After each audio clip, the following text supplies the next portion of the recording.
Roderick Blank, a businessman content with life, receives an email with a list of all the people he has slept with and will sleep with in the future. However, a vigilante on the loose hunts men who take advantage of women. As Roderick confidently strides around town, he calls his assistant, Trixie, while she browses his emails. All over the news, a woman called Death Knell, who wears different disguises and leaves spray-painted messages, lures men guilty of exploiting women and puts them into a coma. However, Roderick isn't afraid of her seductive advances since he's about to marry his fiancée, Fiona Wormwood. Another major part of his life is owning a fast food chain called Swallows. While Trixie reads her boss's emails, she stumbles upon a suspicious email. When she opens it, she finds a list of 101 women's names. Thinking it's for the wedding, Trixie asks him if he knows Patricia Franchini, the first woman on the list, to which her boss says that Patricia took his virginity. They then realize the list is all the women he's slept with in consecutive order. The man assumes the email is a pre-bachelor party prank from his friends. He mentions he slept with 29 women, but Trixie interrupts, saying there's more. Fiona is the 29th woman, but the list reaches 101. Then, Roderick arrives at the office and still thinks the email is a prank. So, Trixie asks if he knows Carlotta Valdez, the woman after Fiona. Her boss doesn't know Carlotta, so he tells her to print the list. Moments later, Roderick reads the list until his friends barge in and bring him to his house for his bachelor party. He asks his friend, Lester, about the strange email, but his friend doesn't know what he's talking about. Later, with an escort invited by the groomsmen, Roderick uncomfortably leaves for the kitchen. He shows Zach the list, but he thinks Roderick drunkenly sent the list to himself. Afterward, the men push Roderick into his room with the escort. Everyone thinks they're getting it on, but the man refuses to make love with her. Soon, Roderick realizes she's Carlotta Valdez, shocking the woman. Not long after, the two make love, proving the list accurate. Contemplating his relationship with Fiona, he heads to a vulgar newsstand. The seller reads an explicit magazine of Cynthia Rose, the 31st on the list. When Roderick leaves, Death Knell arrives at the newsstand. She shows him his underwear and reveals she knows he snoops on women. The woman invites him to her room, and the man accepts. The following day, Roderick admits to his fiancée that he's not ready for marriage but doesn't want to cancel the wedding. Heartbroken, Fiona frustratingly tells him their plans had already been made. To comfort her, Roderick embraces her and sees newspaper tabloids of Death Knell's new victim and Cynthia's autograph signing later that day. Later, he goes to the autograph signing venue and sees a long line of men. In the distance, a grey-suited man, Beta, snaps photos of the unfaithful man heading to his car. Suddenly, Cynthia exits the back door and hurriedly asks for a ride, so Roderick drives. The two get to know each other, and the man mentions he's getting married in less than 2 weeks. This excites Cynthia more, asking him for a favor in exchange for sleeping with her. She requests the businessman to act as her boyfriend to present to her strict father. Soon, the two have dinner with Cynthia's father, Victor. Since the young man is spending the night over, Victor doesn't want the two to share the same room. That evening, Roderick and Cynthia are about to have an intimate moment in her room until Victor interrupts. When the father opens the door, the young man sneaks out. The next morning, Cynthia's grandmother passed away. Cynthia asks why Roderick never returned to her room to finish their sneaky rendezvous. The man realizes he went inside the wrong room last night when Victor mentions his mother had a strange smile of pleasure before her demise. He learns that Cynthia's grandmother is also named Cynthia, the person he slept with. Upon finding out, Roderick freaks out and immediately heads home. Days later, Roderick ponders whether he should tell his fiancée about the list. Arriving home, he sees Fiona, who's been contemplating their relationship, thinking it's time to leave. She gives her fiancé one last chance to take her back before she leaves. However, Roderick doesn't come back for her. Suddenly, Fred and Beta pop out of nowhere, surprising the man before putting him to sleep. Moments later, Roderick wakes up in a plain white room with Alpha and the other grey-suited men, also known as agents. Alpha mentions the existence of a powerful device that knows everything, called the Machine.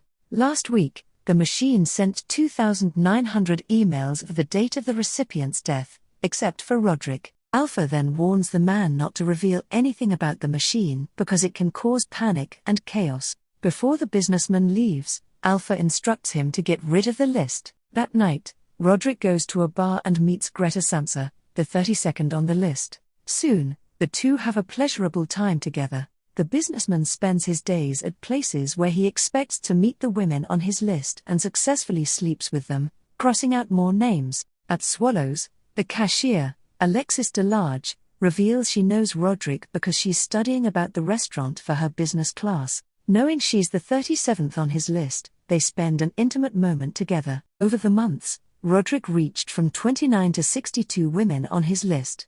Then, he goes to Zach's house for his friend's son's birthday party. At the party, Roderick is surrounded by families, a world he's longed for. Afterward, the businessman and Lester go to a bar, and Bob, a stranger, joins them. Bob reveals he got an email months ago of an unexplained date. He thinks he'll meet his soulmate, unaware it's his death date. Shortly after, Death Knell catches Bob's eyes, so the ecstatic man follows her. Suddenly, the lesbian couple, Bambi and Thumper, known for their show about women empowerment, enter the room and draw everyone's attention. Trixie gushes over her idols, and Roderick finds the two women on his list before receiving a hotel card from them. Meanwhile, at the hotel, Death Knell spray paints her vengeful message, unbeknownst to Bob. When Roderick arrives at Bambi and Thumper's hotel room, the two women suggestively advance on the businessman, and the three have a pleasurable time. Concurrently, red paint drips on the gullible Bob, seeing the spray-painted message above him, and realizes the woman is Death Knell. In the room next door, the lesbian couple argues about their intimacy, so Thumper says to turn the cameras off. Unexpectedly, a cameraman appears, startling the businessman.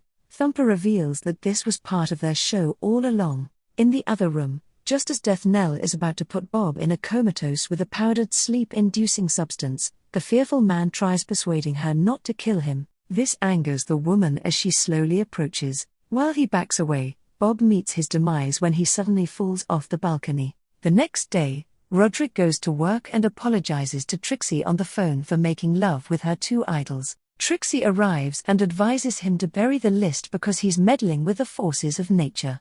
That evening, the businessman and his assistant dig a hole to bury the list, but the man begs his assistant to know the next name before he buries it. Trixie gives in and only reveals the first few letters, Dr. Meir. As the two bicker, Beta and Fred watch them through a secret camera. Finally, the businessman buries the list, making Alpha proud. The following day, Roderick and his friends watch a football game on TV. Lester purposely tries to make his turtle ill so he can bring it to the beautiful veterinarian, drive Miranda, and try to make a move on her. Upon hearing the doctor's name, Roderick realizes the veterinarian must be the next woman on his list, so he intends to go with Lester to the cafe drive Miranda goes to.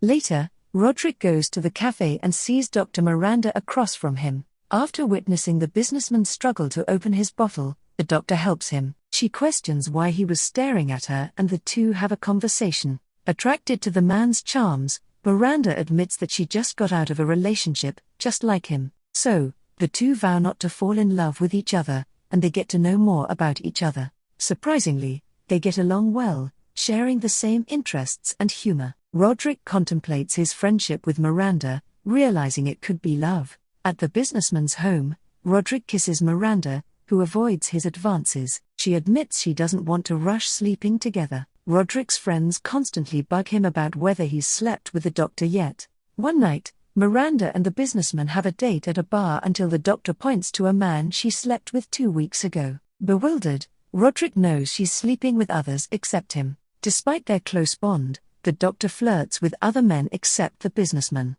Unsure whether Miranda is the name on the list, the impatient man digs up the list and discovers the name is actually Drive Mirabella Stone. With all his efforts trying to sleep with Miranda, he cries in frustration. Infuriated, Roderick goes to Agent's headquarters. The troubled man wants Miranda because she's special to him, but Alpha scolds him, and Beta steps in, saying there's nothing they can do about the machine. Then, Alpha mentions that Death Knell just put an entire fraternity into a coma, the same acquitted frat house for producing spiking substances. Meanwhile, Roderick checks his messages through the telephone and plays a voicemail from Miranda, saying her book is being published and that she loves him. Despite the good news, Alpha assures him that the two won't be sleeping together. That night, Roderick prepares for his date with Miranda at his home, where he prepared dinner. When the doctor arrives, she tells him they're going to the bar because she invited her friends, disappointing the man. The businessman tries to make her stay for their intimate date, but Miranda pushes him away and jokes that he just wants to sleep with her. Roderick tells her off, causing her to drop her glass and shatter on the floor. Eventually, she confesses that she just wants to be friends with him. She even dedicated her book to him as her beloved friend. Disheartened, she leaves and slips on the glass shards, hitting her head on a plant pot, thus killing her. Later at the hospital, the businessman views Miranda and removes the sheets, finally seeing her unclothed.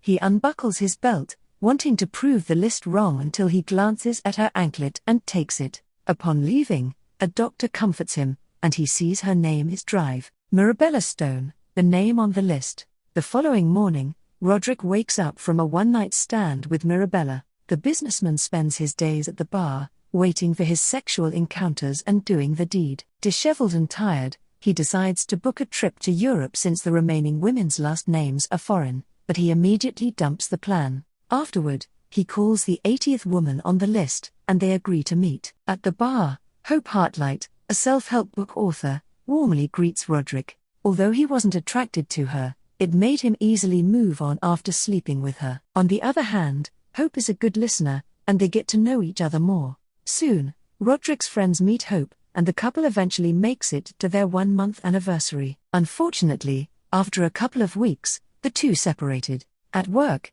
Zach and Lester talk about Roderick's affairs until the news broadcast interrupts them. Death Knell left her driver's license at the site of her latest attack, creating more leads for investigators. Meanwhile, Death Knell buys a magazine at the newsstand. The seller realizes she's the vigilante on the news, so he fearfully runs away. At the office, the group listens to the broadcast revealing Death Knell's real name, Gillian DeRays. So, Roderick checks his list and finds Gillian on the 101 spot, realizing he'll die soon. Immediately, he rushes to Alpha's headquarters and waits for the machine to give another miracle. Alpha calms him down, saying the woman could be another Gillian DeRays, just like what happened with Cynthia. Suddenly, cards spew out of the machine, and Beta investigates the coordinates written, suspecting that the machine will tell where Gillian will stay a few weeks from now. With a mission to prevent Roderick's demise, Beta orders him to hold off sleeping with the remaining 20 women in the next 2 weeks.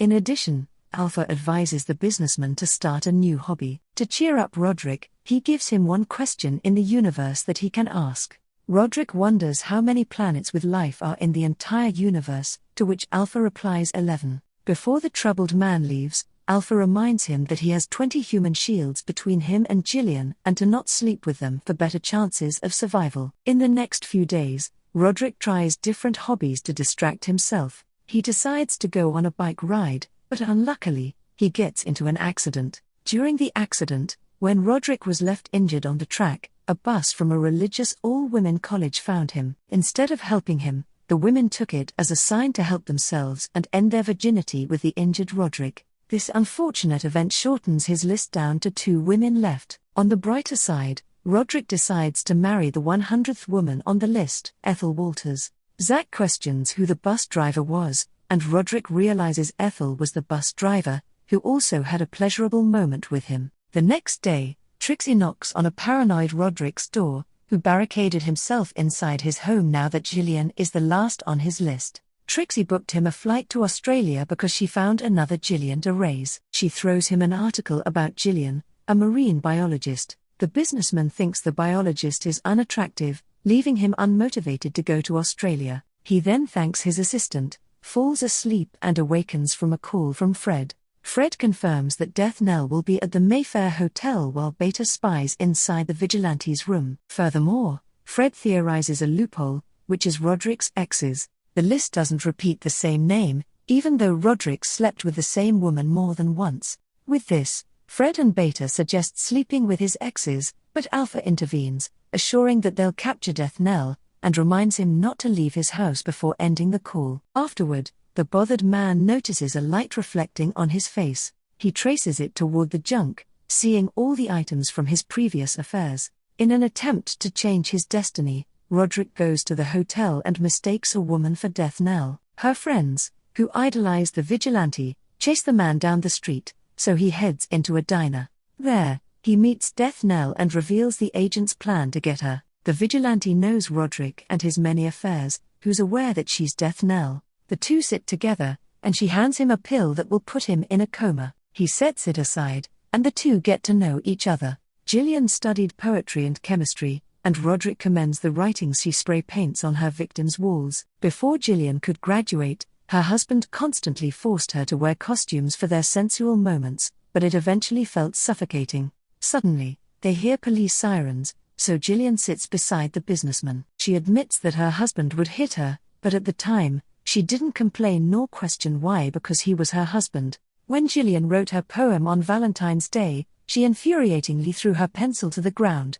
hopeless of escaping her husband. Her husband enters the room and slips on the pencil, causing him to fall to his demise. Shocked, Gillian fell unconscious, and when the EMTs arrived, they thought she was in a coma, giving her the idea of punishing men who degrade and take advantage of women. In the present, the vigilante reveals her husband was Victor Rose IV, and Roderick mentions he had a one-night stand with her husband's grandma. Afterward, he also reveals that he received a list of everyone he slept with and would sleep with. Later, he shares about his encounters with the women on the list. The vigilante wishes she had made a change for women to stand up to men's heinous impulses. Shortly after, Gillian gets another pill and says she'll ingest it with him. Then, the two leave and head to Gillian's house. Together, with the end spray painted on the wall, they feed each other the pill and passionately kiss before heading to bed. Years later, Roderick and Gillian are happily married with a son. Roderick learned that sometimes, what seem to be answers, are questions in disguise. At the agency, Alpha receives a card from the machine, stating that it's fate that Gillian and Roderick would be together. Finally, Death Knell's victims wake up from their coma.